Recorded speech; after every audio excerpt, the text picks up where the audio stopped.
Guys, ഇന്ന് അത്തം 10ാമത്തെ ദിവസമായി കേട്ടോ. എത്ര പെട്ടെന്ന് ആ ദിവസമൊക്കെ പോകുന്നതില്ലേ. ദിവസവും സമയമൊക്കെ പോകുന്നതിന് ഒരു ഭംഗിയുമില്ല. ഇങ്ങനെ പെട്ടെന്ന് പെട്ടെന്ന് പോയിക്കൊണ്ടിരിക്കുക അല്ലേ. അങ്ങനെ ഇന്ന് ഉത്രാട നാളായി കേട്ടോ. ചിത്രമൊക്കെ വരച്ചിട്ടുണ്ട്. ചിത്രം വരച്ചതൊന്നും നിങ്ങൾ കാണുന്നുണ്ടാവില്ല. എൻ്റെ രീതിക്ക് ചിത്രം വരച്ചതാട്ടോ ഞാൻ. ഇപ്പം മോൻ പറയുന്നുണ്ട്, ഇങ്ങനെയാണ് അമ്മേ ചിത്രം വരയ്ക്കുക, ഒന്നും ക്ലിയർ ആവുന്നില്ല, ഇതെങ്ങനെ ഇടുക എന്നൊക്കെ ചോദിക്കുന്നുണ്ട്. ചെറുതാട്ടോ എന്നോട് പറയുന്നത്. അങ്ങനെ ഞാൻ പറഞ്ഞു, എനിക്ക് പറയുന്നതിൻ്റെ അതിലല്ലേ വരയ്ക്കാനാവുള്ളൂ എന്നു. അങ്ങനെ രജിയണ്ണ റിൻറ്റുവിനും ചിത്രം വരയ്ക്കാനായി. രജിയൻ പണിക്ക് പോകുന്നതിൻ്റെ മുന്നേ രാവിലെ ചിത്രമൊക്കെ വരച്ചിട്ടാണ് കേട്ടോ പോവുക. പക്ഷേ ഇപ്രാവശ്യം വരയ്ക്കാൻ ആളും ഇല്ല. അപ്പം നമ്മളെ രീതിയിൽ വരച്ചിടുക.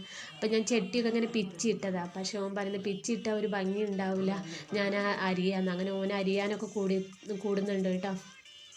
അപ്പം ഞാൻ ഓനോട് പറയാം, എൻ്റെയൊക്കെ പ്രായത്തിൽ എനിക്ക് പൂവ് പറിക്കാനും പൂവിടാനും മാത്രം ചിന്തിച്ചാൽ മതിയായിരുന്നു. പക്ഷേ ഇപ്പോൾ അടുക്കളയിലത്തെ കാര്യങ്ങൾ എല്ലാം നമുക്ക് എന്തൊക്കെ ചെയ്യാനുണ്ടാവും അതൊക്കെ ചെയ്യണമല്ലോ. പക്ഷേ അതായിരുന്നു നല്ല. എനിക്ക് ഇങ്ങനെ പിച്ചിടാനും അരിഞ്ഞിടാനൊന്നും അരിയാനൊന്നും സമയമില്ലാത്തത് കൊണ്ടാണ് ഞാനിങ്ങനെ ചെയ്യുന്നത്. ഈ പൂവിട്ട് കഴിഞ്ഞിട്ട് വേണം വേറെ അടുക്കളയിലേക്ക് പോകാൻ, അല്ലാത്ത പണി ചെയ്യാൻ ഇതൊക്കെ ഉണ്ടല്ലോ. അതുകൊണ്ടാണ് ഞാൻ അങ്ങനെയാണെന്നൊക്കെ പറയാണ്. അങ്ങനെ കുറേ ഓനുമായിട്ട് സംസാരിച്ചു. അങ്ങനെയൊക്കെ ഇരുന്ന് പൂവിട്ടതേ അറിഞ്ഞില്ല കേട്ടോ. പിന്നെ പാട്ടൊക്കെ പാടിയിട്ടാട്ടോ പൂവിടുന്നത് ഞാൻ. പിന്നെ മോന് കത്തി കൊണ്ടൊക്കെ അടിപ്പിക്കുന്നു, സ്കെയിൽ കൊണ്ട് വരയ്ക്കുന്നു ഒക്കെ ചെയ്യുന്നു കേട്ടോ. അങ്ങനെ 10 കുടയാണ് കേട്ടോ ഇന്ന് കുത്തി ഒക്കെ വെച്ചതിന് ശേഷം വെള്ളം കുടയാണ് കേട്ടോ, പൂവേപ്പിലയൊക്കെ ചെല്ലിയിട്ട്. അങ്ങനെ ഉത്രാടം പൂക്കളം കംപ്ലീറ്റ് ആയി കേട്ടോ.